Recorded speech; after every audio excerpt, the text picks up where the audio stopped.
Welcome to our 4-part gambling protection video series.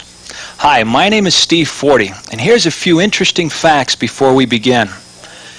Did you know more people of all ages play and gamble at cards than any other hobby, pastime, or participant sport? According to the United States Playing Card Company, last year approximately 120 million decks of cards were sold in this country. No doubt, card playing is one of the favorite sources of entertainment. The fact is, millions of dollars will change hands in all private games played with cards. A sad truth, though, is that most of these games, with very few exceptions, will be exposed to and victimized by some form of cheating at one time or another. That's what this video series is all about. In these tapes, I will demonstrate and expose numerous card cheating techniques. There will be tips on detecting the moves and game procedures to help you prevent both the amateur and professional cheater from playing in your game. So let's get started with Volume 1, Cheating at Cards. What you view here is a collection of marked cards, holdout machines, and numerous other cheating devices. Let's take a closer look at some of this equipment. You'll see all the tools of the trade as well as the manipulative skills of both the amateur and professional card cheater. Please remember what you're about to see is not magic, but a very sincere attempt to educate the public about a very serious problem. Cheating at private games of all kinds is one of the most tolerated crimes in the United States today.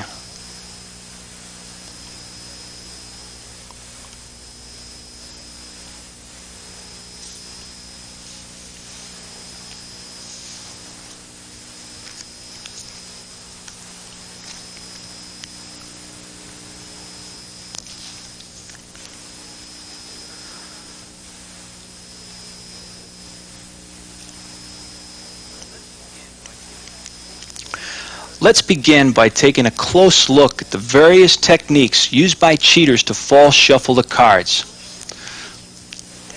In this first demonstration, a technique called the break shuffle is used to control a small group of cards on top while apparently shuffling the deck in the old-fashioned overhand style. Here we view the break shuffle from another angle.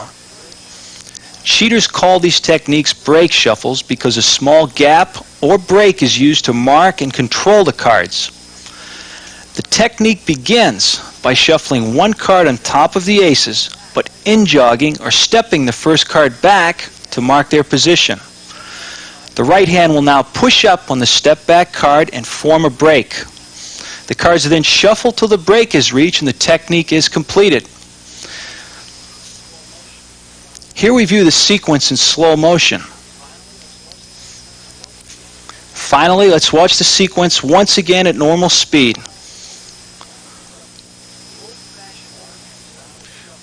The old-fashioned overhand style of shuffling is still used in a large majority of today's private games.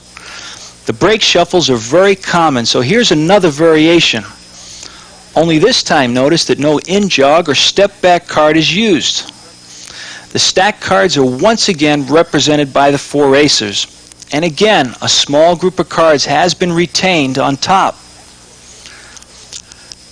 The expose will clearly show the action.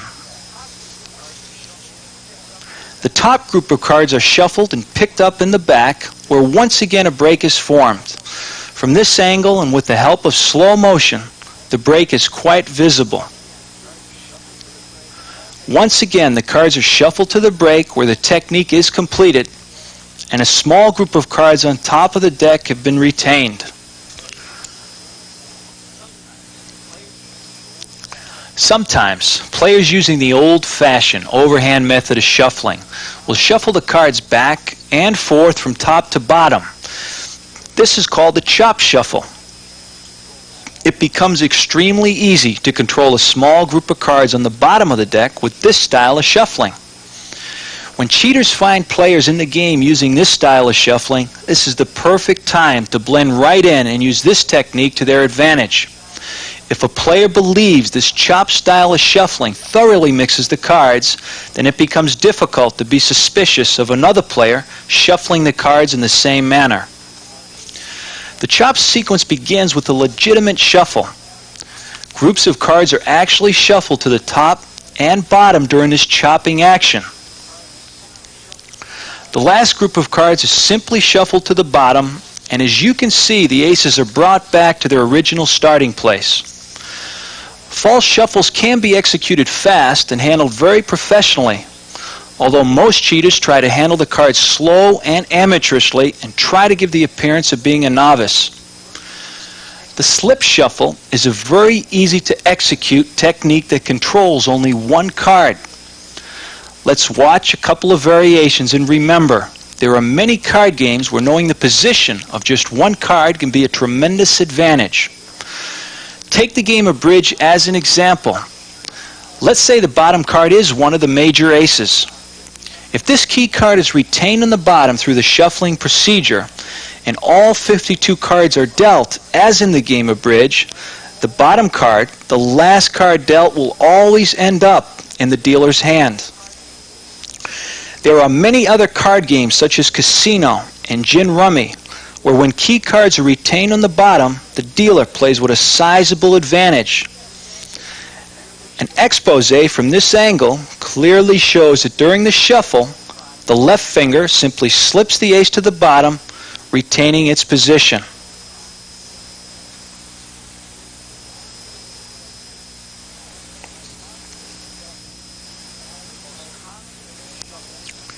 The most commonly used shuffles in private card games today are the riffle shuffles. Here's a couple of shuffles executed riffle style, followed by an apparently straight cut. Yet, as you can see, a small group of cards represented by the four aces are once again retained. It is not uncommon to find players that shuffle in a manner that exposes the bottom cards of the deck. These players usually follow the riffle shuffles with an overhand shuffle or a straight cut, which makes this sequence look very natural. Watch closely, and during the expose you will see the cheater adding one card on top of his stock, the four aces. This card will then be eliminated with the technique known as a slip cut. As you can see, the slip cut is not a cut at all. The extra card is simply buried in the center of the deck during the cutting action.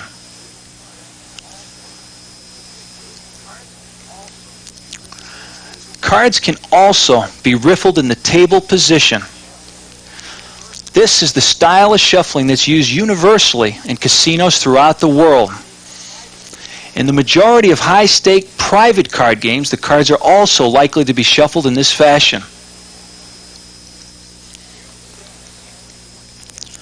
Here's the same sequence once again, only this time we leave the ace of spades face up so you can follow it through the false shuffles and cuts. Even this, an excellent, accepted method of shuffling, presents no obstacle to a skilled and practiced cheater.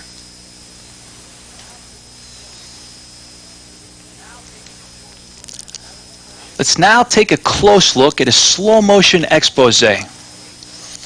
During the shuffles, the aces are always riffled last, retaining their position. The first group of cards that are cut are left stepped or jogged to one side. They are pushed in and angled out the back side. The deck is split at this point, and the two halves are once again shuffled. The cutting sequence is called stripping the deck. This stripping action appears thorough and convincing. Here's the sequence at regular speed. You can see how the cards are angled through the back side, enabling the left thumb to break the deck at this spot. And then finally, one riffle shuffle completes the technique. Very rarely do cheaters find themselves in a situation where it's necessary to control each and every card in its original position. The full deck controls that you're about to see will do just that. Control all 52 cards. Although very rarely attempted, these next full deck controls will show you just how far the manipulation of false shuffles can be taken. We begin this sequence with a couple of riffle shuffles in the table position. Now we'll see a stripping action followed by a few apparently legitimate cuts. We started with the spread of cards in a new deck sequence, and as you can see, each and every card has been returned to its original position. Remember, unless there's other players in the game that shuffle and cut the cards in the same manner, a sequence like you've just viewed would never be attempted. Here's the full deck control once again. Although controlling all 52 cards may seem impressive, it's important to point out the ability to control one card, or simply knowing its position in the deck, is a subtle advantage strong enough to cheat a player or a group of players out of a large sum of money over a period of time. This full deck control was demonstrated to show you the possibilities, but remember, the techniques you've viewed thus far are much more common and equally as dangerous.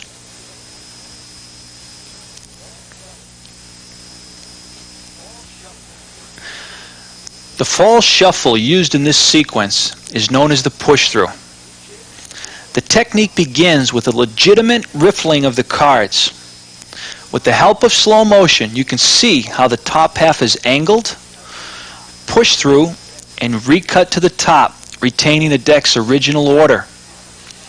This is an extremely difficult cheater's technique, requiring hundreds of hours of practice. Finally, we see the push-through demonstrated at normal speed. The false cuts that were viewed are called up the ladder and the gambler's false cut, and were executed as follows. Up the ladder is simply a series of breaks and outjogged cards which are retaken and cut to the top, retaining the deck's original order. The gambler's false cut appears to be 3 legitimate cuts, but with the help of a break, a simple false cut is accomplished. Each and every card has been retained in its original position.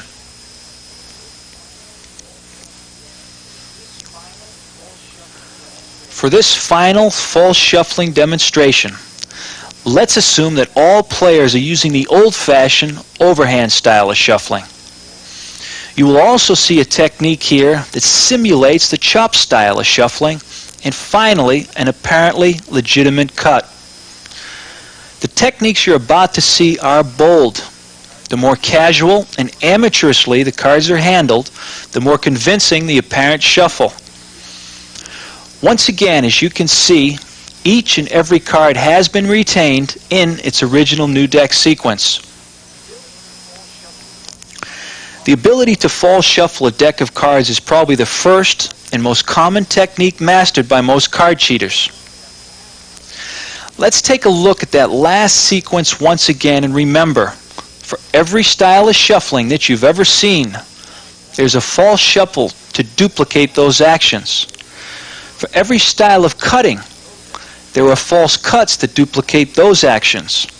And it makes absolutely no difference if the cards are handled like an expert or an amateur. There are numerous false shuffling techniques that duplicate both styles of players.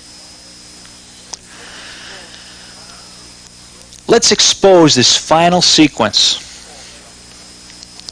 The first false shuffle is once again accomplished with a break, and is actually a series of overhand cuts. The chop false shuffle is a complete fake. The cards are never shuffled to the front, only the back. Here's both shuffles once again at normal speed. The overhand shuffling sequence was completed with this false cut.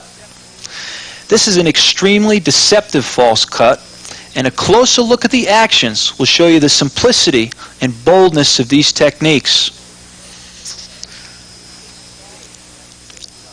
With the ace of spades left face up, it becomes obvious that the top half is taken and simply redropped on top.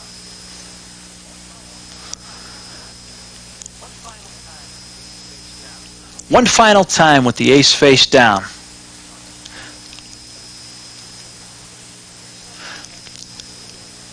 Here's some protection tips. View the tapes as many times as possible to familiarize yourself with all actions of the break shuffles. The chop style of shuffling makes it extremely easy to control cards on the bottom of the deck. We showed you slip shuffles controlling one card and how dangerous this technique can be in various games. The most common method of shuffling is the riffle shuffle, and whether the riffle is executed in the hands or on the table presents no great obstacle for the skilled cheater. And yes, it is possible to false shuffle an entire deck of cards with all styles of shuffling. Finally, and most important, you must learn how to shuffle the cards properly yourself. The best technique for you to learn is called the box shuffle. The box shuffle is simply a table riffle shuffle with the cut of approximately 1/3 of the deck in between each shuffle. Shuffling in this manner will eliminate groups and sequences of cards from staying together. Also, groups of cards in both bottom and top of the deck will be constantly changing. And finally, note that the faces of the cards are never exposed to players who can alertly take advantage of such information. The box shuffle will provide you with the maximum amount of protection. If you play cards for money, learn to protect yourself. You must take the time and learn this protective box shuffle.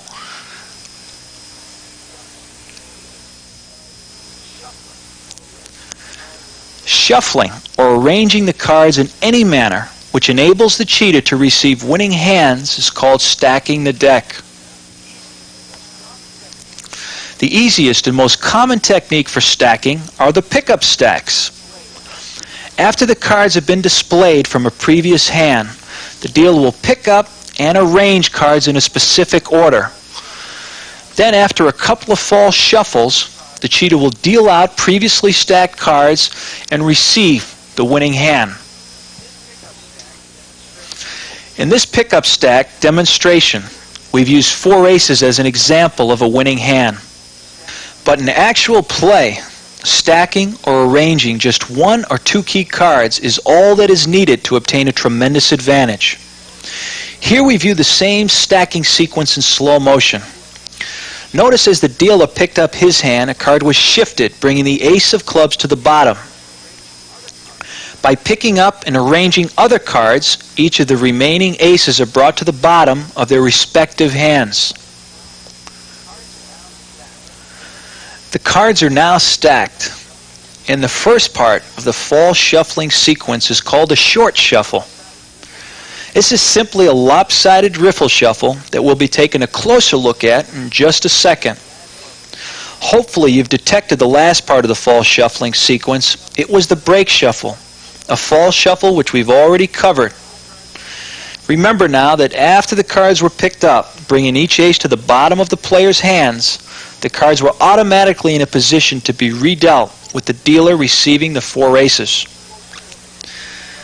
Now here's a closer look at the short shuffle. It's simply a lopsided shuffle where a large group of cards remain unmixed. One quick short shuffle with a couple of break shuffles can be a very effective false shuffling sequence.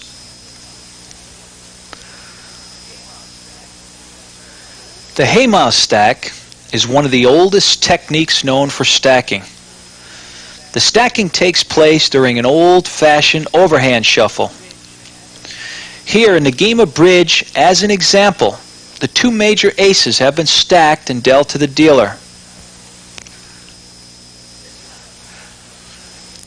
This time, the 2 major aces are kept face up to better view the results. The complete stacking action only takes a few seconds. During a previous hand, the 2 desired cards are placed on the bottom.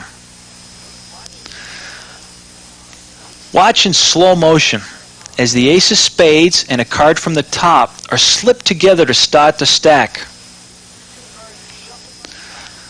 The 2 cards are shuffled on top and the slipping action with the ace of hearts is repeated. Watch now how the jogged or step back card marks the spot where the stack begins. The dealer will push up on this step back card and form a break.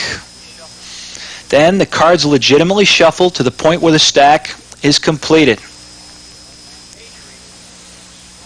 The two major aces is a strong start for any bridge hand.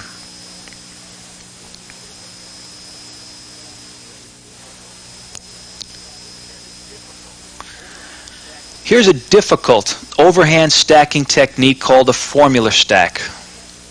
The technique is complicated and takes a skilled cheater to successfully execute this stack in a casual and natural manner. In this example, let's say the game is 7-card stud, 5-handed. 3 aces rolled up is the best possible starting hand. 1 ace on the bottom, 2 on the top is how the stacking sequence begins. The technique involves a series of in-jogged and out-jogged cards combined with the break shuffles. When the formula is used, this stacking technique will place any number of cards in any game for almost any number of players. In slow motion, you can see some of the step-back cards and the breaks that take place. What's important here is that anytime the overhand style of shuffling is used, the stacking techniques and possibilities are endless.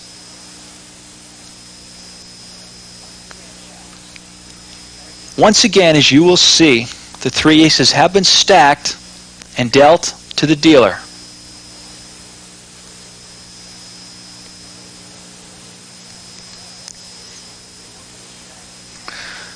The formula stacking has many variations.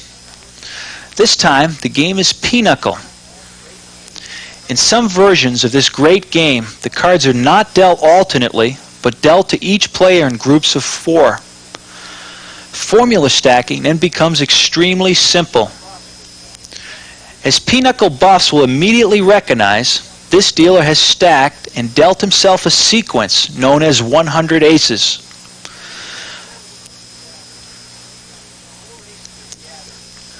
The 4 aces are gathered and placed on top from a previous hand.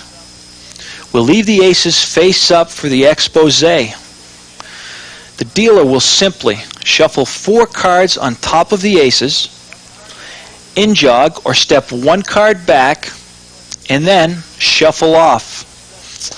Finally, the already discussed break shuffle completes the stack.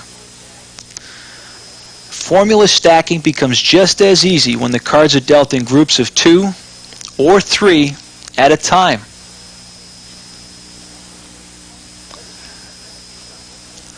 Let's use the game of pinochle once again for this stacking demonstration, only this time with the chop style of shuffling. Once again, the dealer will stack himself a meld of 100 aces. Although these pinochle stacks have been demonstrated in a head-to-head situation, the stacks work equally as well in all variations of 3-handed and partnership games. The chop stack has a very casual but convincing appearance.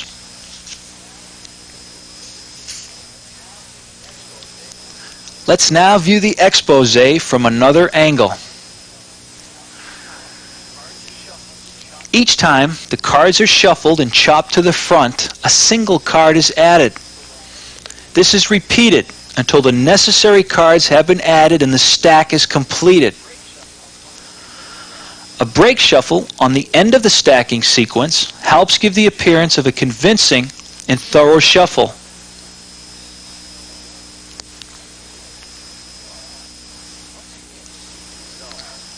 Once again, we see the results. The dealer has received a meld of 100 aces. Now here's a few more variations of the chop and formula stacks. This time the game is pitch, commonly referred to as high, low, and jack. Pitch is another example of a card game in which the cards are not dealt alternately. In most versions, the cards are dealt in groups of 3. Please remember, anytime cards are not dealt alternately, all stacking techniques become simpler to execute. The stacked ace, deuce, and jack of spades will give the dealer an excellent chance of successfully bidding and winning the hand. For those of you who play euchre, you'll find this an interesting demonstration of just how far formula stacking principles can be taken. This stack will place the 7 of spades as the trump card. The dealer will receive the jack of spades, the highest card in the deck, known as the right bower, the jack of clubs, known as the left bower, and the ace of spades. In euchre, the cards are dealt in groups of 2 or 3 at the dealer's discretion. The 21st card is turned up and represents the trump card, and as you can see, it is the 7 of spades. And to match the trump card, this dealer has received the 3 highest cards in the game. The last formula stacking demonstration alerts you to the fact that sometimes cheaters do not deal themselves the winning hands, but choose to deal the winning hand to a partner. In this particular 5-card stud stacking technique, the cheater has not only stacked a pair of aces to his partner on the right, but will stack and deal a pair of kings to another player. This will put the cheater's partner in an extremely advantageous position. Remember, with all stacks that you've viewed thus far, we're assuming that the cheater has a method to nullify the cut. The techniques used to nullify the cut will be discussed shortly. This technique proves that skilled cheaters can control and shuffle cards to almost any position in the deck without a great deal of difficulty. Let's now take a look at some stacking techniques with the riffle shuffle. The game is pitched once again. The ace, jack, and deuce of spades are again the key cards. With apparently 3 legitimate riffle shuffles, this dealer has stacked for himself the high, low, and jack. Games in which the cards are dealt 2, 3, or 4 at a time also facilitate the riffle stack. This slow motion expose will clearly show the action. With each shuffle, notice 1 card is simply added on top of the ace, deuce, and jack. This is repeated 2 more times. Most of the deck is being legitimately shuffled, with the exception of a few key cards on top. This makes the whole stacking sequence look authentic. This variation, by the way, is a very simple example of the riffle shuffle. Let's take a look at a more difficult variation. The ace and jack of spades are the key cards. Naturally, the game is blackjack. This game is 3-handed. The riffle stack, when properly executed, is one of the most deceptive of all stacking techniques. When a cheater is practiced and proficient, this technique is virtually impossible to see. The best tip for detecting any type of riffling stack is hesitation or slow up in the riffling action. Let's now view the same stacking technique once again. The shuffles appear quite regular, with the gambler's false cut executed right before the last riffle shuffle. The whole sequence is deceiving. Finally, once again, the dealer has stacked himself a blackjack.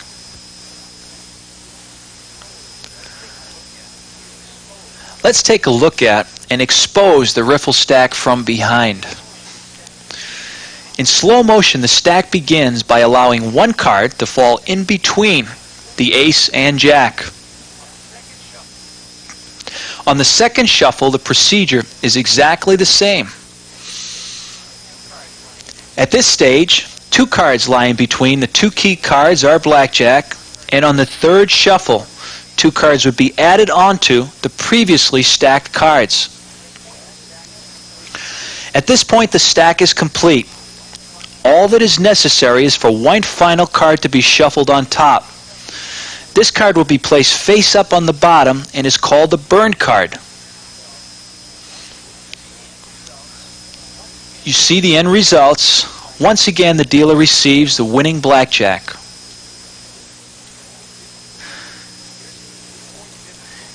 Here's an even more difficult variation of the riffle stack. 4 kings will be stacked for the dealer in just one shuffle. This is a devastating stack in all head-to-head games in which the cards are dealt alternately. This stack requires a great deal of practice and is only used by professionals. The secret of the entire move is timing and feel. The cards must be allowed to be riffled off both thumbs at exactly the same speed. This will allow the cards at top to alternate perfectly. In actual play, short shuffles and break shuffles would then be added to this one shuffle stack. The 4 kings you see here would be a great start for a hand in the game of gin rummy. The most difficult of all stacking techniques is the interlace stack. Here the 6, 7, 8, and 9 of spades, the 3 kings, and the 3 tens will be stacked to fall to the dealer with just one interlace stack. This stack is most commonly used in games such as gin rummy, as demonstrated here. The results can be unbeatable.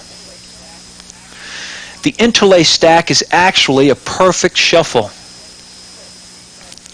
The deck is split at the exact center. Then 26 cards from each side are then perfectly interlaced and butted. Each and every card alternates. It is not uncommon to find players who occasionally interlace the deck in this fashion, as if to give the cards a thorough shuffle. A thorough shuffle is one thing. The interlace stack is entirely a different matter. 1 or 2 cinch hands in an evening's play can be an unbeatable advantage for the best of card players. In slow motion, you can see the actual interlace. Although here you see the cards are butted, the entire deck can also be interlaced perfectly with the riffle shuffle. Here now you'll view a technique used by some of the top cheaters in the United States. As you can see, once again, this is a perfect shuffle with each and every card alternating.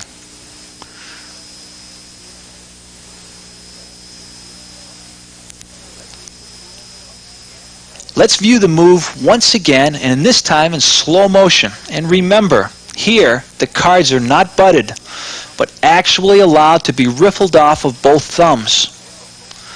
This is one of the most difficult cheaters' techniques that I know, but the odds against running into a cheater capable of executing this move are astronomical.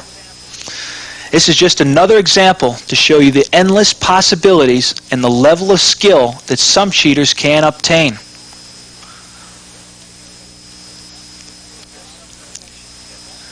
Here's some protection tips. Never allow the players to pick up, sort, or arrange cards from a previously played hand.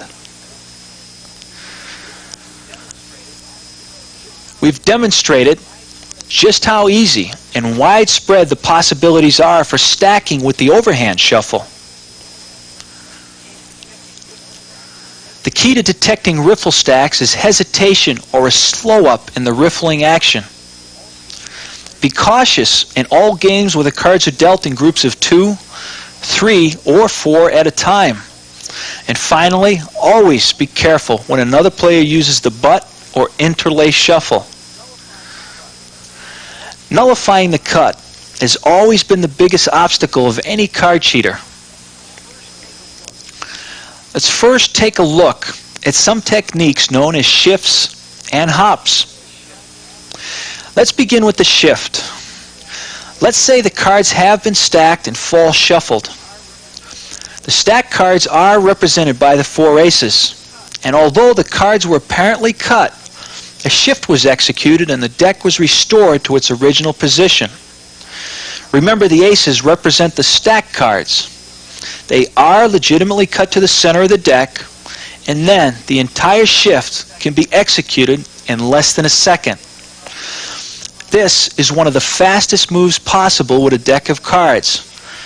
This face-up demonstration will give you an idea of just how quickly the move can be accomplished. Once again, the ace is cut to the center, the deck is shifted, and the ace is brought back to its original position. Here's an exposed view at normal speed.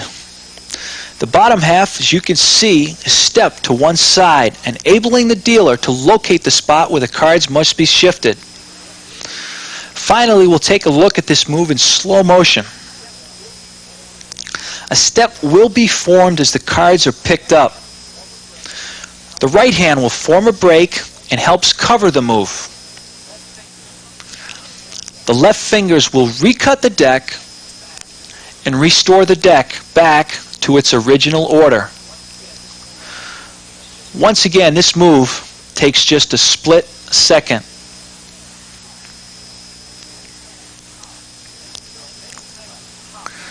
There are many types of hops used to nullify the cut. This one that you're about to see is one of the most common. It's during this sliding action that the hop is executed and the deck is brought back to its original order. Here we view the same hop from a top view. Only a skilled cheater would attempt one of these moves, as they require a great deal of skill and nerve.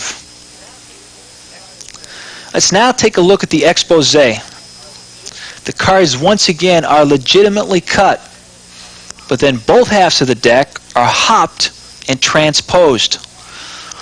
These moves show why you should never take your eyes off the cards as the cards are cut.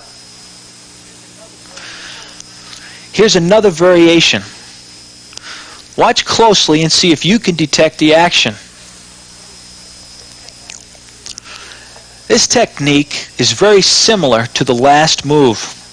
No matter how well a cheater can false shuffle or stack a deck of cards, he has gained nothing unless he has a technique used to nullify the cut. This is why so many ingenious techniques have been devised to restore the deck's original order.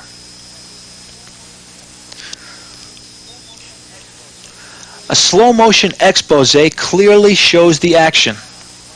It's the fingers of the right hand that actually shift the halves. Then, under the natural action of squaring up the pack, the shift is completed.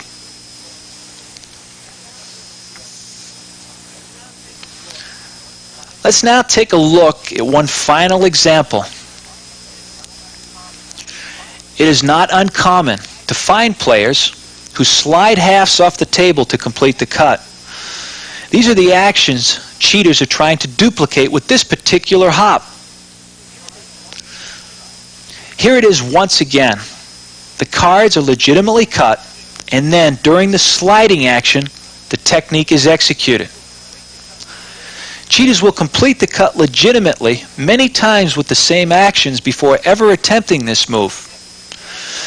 Although these techniques are bold, used only once or twice in an evening's play, where a hop or shift is needed for that big hand, are just what these techniques are used for.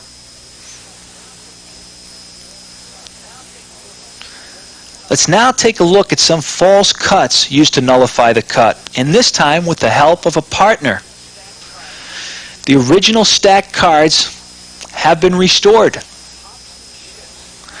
Hops and shifts are no longer needed when a dealer has a partner sitting to the right to help bring the deck back to its original order. This technique is exceptionally clean from all angles. And what actually takes place here is only visible from the dealer and the dealer's partner's point of view. During an overhand shuffle, one card is left stepped or outjogged. This becomes an easy target for the dealer's partner to cut to. Now we take a look at a technique called a scrape cut.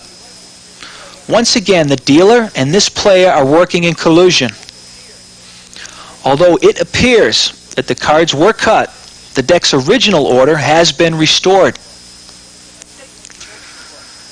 Let's take a closer look. This is one of the most deceiving false cuts that I know of.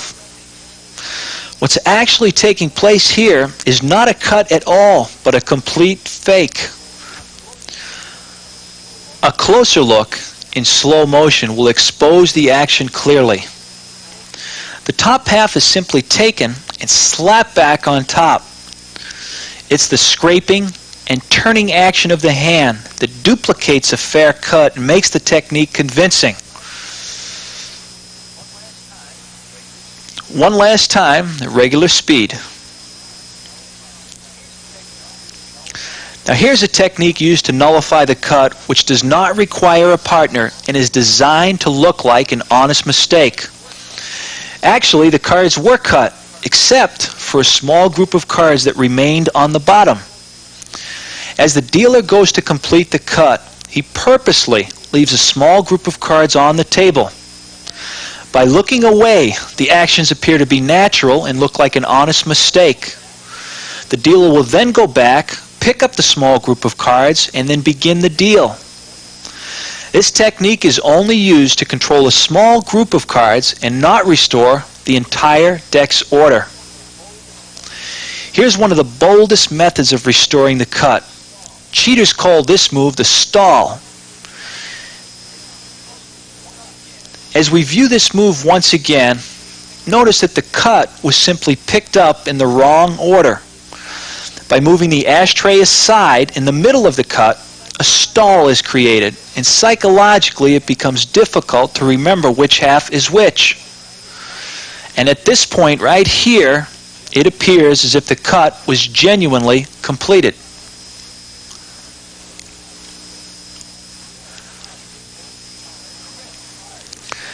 A crimp is a bent card or cards used to help nullify the cut. Although these techniques can be used for the dealer's partner, it's the unsuspecting player, more often than not, that cuts to the crimp. Crimps are not 100% foolproof, but they are the safest and most authentic looking cuts from the cheater's point of view. The crimp card forms a break or gap that is only visible from the cheater's side. 9 times out of 10, a player will unintentionally cut to this gap and restore the deck himself. This time, the action of putting in the crimp will be exposed. The technique begins by in-jogging or stepping one card toward the dealer, as in all break shuffles. The cheater will now push down and crimp this step-back card. The crimp card will form a gap down both sides of the deck only visible to the dealer. And with this style of crimp, it makes no difference how the player cuts the cards. Cutting by the short or long ends of the deck, both have an excellent chance of hitting the crimp. This time the crimp is placed into the cards during a riffle shuffle. There are so many types of crimps that the cheaters will take a good look at how a player cuts the cards before deciding what type of crimp to use. Let's take a look at this riffle crimp from another angle. This time the false stripping action viewed earlier in our tape is included to show you just how convincing and authentic the shuffles and cuts appear. Remember, although the unsuspecting player will hit the crimp a large majority of the time, these techniques will become 100% accurate when the dealer's partner is involved. The aces will once again represent the stacked cards, and it's during this first riffle shuffle that the dealer aggressively crimps a group of cards on top. A couple of legitimate cuts places the crimp in the center. Multi-card crimps, as you view right here, are called bridges.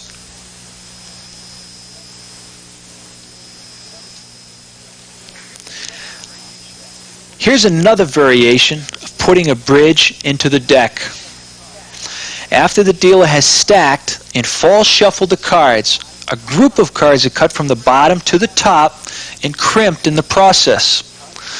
One more legitimate cut makes the action seem fair. Remember that crimps and bridges are never visible from the player's angle. The strength in all crimping techniques lies in the fact that if you, as the player, cuts the cards, and then observes carefully that the cut has been completed, it becomes very difficult to be suspicious of a dealer manipulating the cards. Here's the bridge crimp executed once again during a couple of apparently legitimate cuts. The crimps and bridges that you've viewed thus far have been greatly exaggerated for the camera. A skilled cheater will use crimps that are practically invisible from all angles. The bridge has once again helped restore the deck back to its original order. Most importantly, remember, it's the unsuspecting player that cuts to the crimp or bridge 9 times out of 10. Here's our final demonstration for techniques used to nullify the cut. Here's another crimping action that takes place during the riffle shuffles. Remember, this player once again is not in with the dealer.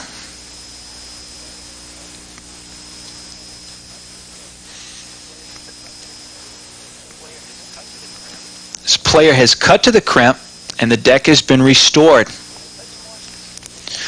Let's watch the same technique from a top view, where this angle will expose the crimping action. Notice that with each riffle shuffle, both halves of the deck are cascaded into one another. The cascading action bends the entire deck one way. The last riffle shuffle has no cascade, and the riffling action bends the top of the deck in an opposite way. The cards are then cut and a crimp is formed. As we watch the last shuffle in the expose, remember, shifts and hops are only rarely attempted, and then only by a skilled card cheater working alone. Beating the cut is no longer that difficult when the dealer has a partner working with him. And finally, crimps and bridges are the most commonly attempted cheaters' techniques used to nullify the cut.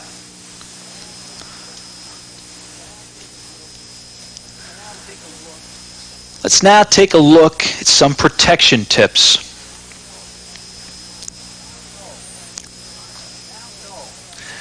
You now know it's possible to recut and shift the deck all in a split second. Watch for the different types of shifts and hops and never take your eyes off the cards as they are being cut. Two players working together in collusion is a serious threat to any card game. Remember, the dealer's partner can sometimes execute the false cut himself, such as in the case of the scrape cut. And don't forget the various crimping and bridging techniques. Now here's a couple of additional protection tips that you should be aware of. If a player to the dealer's right knuckles the cards, this is a gesture signaling that he does not wish to cut them. If this happens, remember, any other player on the game has the right to ask for a cut. And finally, if you're sitting to the dealer's right or playing in a head-to-head game and you suspect that the dealer is manipulating the cards, by far the strongest countermeasure that you can take is to shuffle behind him. Any player on the game has a right to shuffle the cards after the dealer, but the dealer always retains the right to shuffle last. These are options available to you and can be found in any respected official's rulebook. One riffle shuffle followed by the standard cut to be completed by the dealer will virtually wipe out all false shuffles, stacking techniques, and the numerous methods used to nullify the cut. Thanks for watching Volume 1. I hope you enjoyed it. Volume 2 continues our Gambling Protection Series.